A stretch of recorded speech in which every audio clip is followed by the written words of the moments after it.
So good evening. I wanted to give you an update on the do-it-yourself micro camper I built about 6 years ago.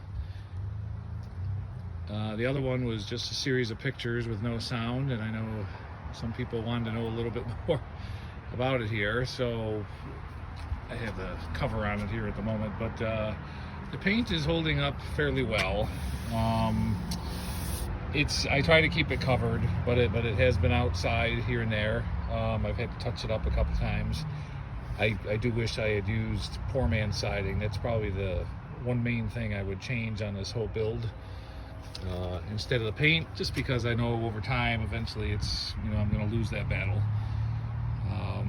It doesn't leak or anything like that still to this day. It's been out to quite a few places. I'll sit back so you kind of see it here. I'll show you the inside, what that's all about, because that's changed over time.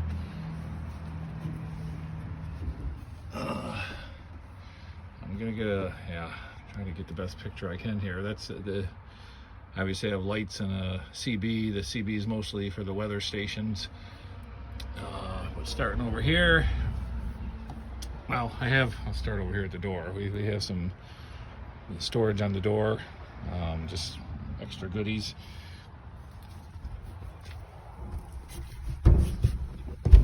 Bear with me as I crawl in here.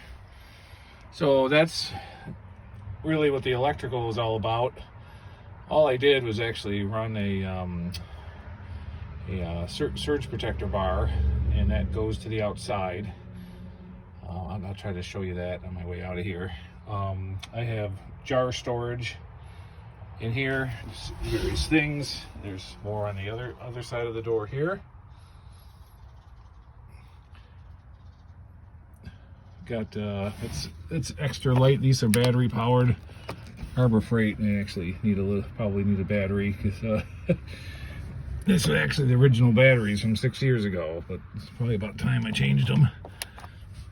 I got a couple collapsible fishing poles hung up over the door. Can always catch fish, at least in theory. This cargo netting here actually is capable of going over the ceiling, but I found that it does sag, so I kind of actually like it better on the sides there. Sometimes I just stuff like a pillow in there or something, or blanket or something, and it seems to hold out pretty good. Some dry food, cereal boxes or something you could hang in there. I try to use as much space up here as I can, like on the ceiling. Sorry, it's kind of hard for me to pull back here, but I've got some furniture blankets in there. Those are real handy for a lot of things. Just to protect things when you're towing. If you've got stuff that I put in here when I'm towing sometimes, or be honest with it, just as an extra blanket. As long as you keep them clean, they're fine for that. So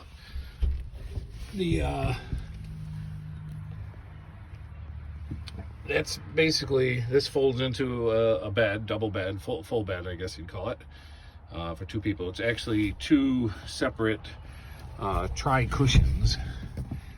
See if I can give you a little peek at that. If I remember right, they're about 4 inches thick, and they're quite comfortable actually. It seems to work out pretty good, and they lay out pretty much come right up to the end of the door here. I don't remember the exact length on them, but I'm 6 foot tall, and I fit on there just about perfect. So with the pillow, in behind the pillow here, I do have storage in there. There's actually, you can kind of see down in there, there are totes in there, three totes in here, and I've got stuff stored in there. Extra sleeping bag there, old wool blanket there. I've got a stove up here, and I just use that cord to keep, there's a cleat in behind there to keep that from going anywhere, and there's just some shelving there trying to keep it. But that's pretty much the inside of it. like I said, inside is held up great. There's absolutely no leaks in here. You can see there's no staining up there in the ceiling. These are all just, you know, the original grain from the plywood.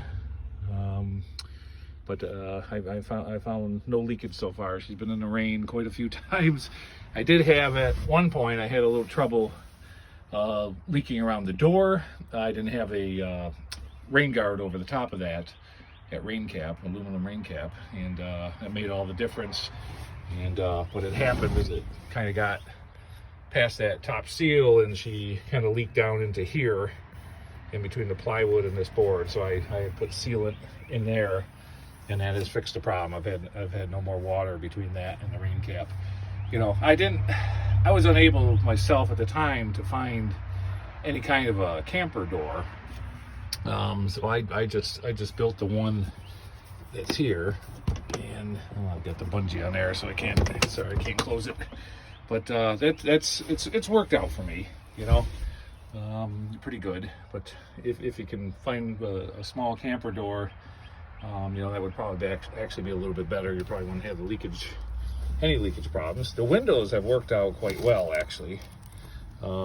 These were, at the time in 2018, they were like, you know, like, I want to say they were like $29 or something like that. And they still, you know, work great. When you got them both open, they allow quite a bit of crosshair to come through. They close, lock. I mean, they've worked out awesome. Couldn't beat $29 anyway. And they've gone down the road, you know. This thing, obviously being a small trailer, has bounced around a little bit, and it doesn't seem to care. So the windows have held up great. Nothing's broken.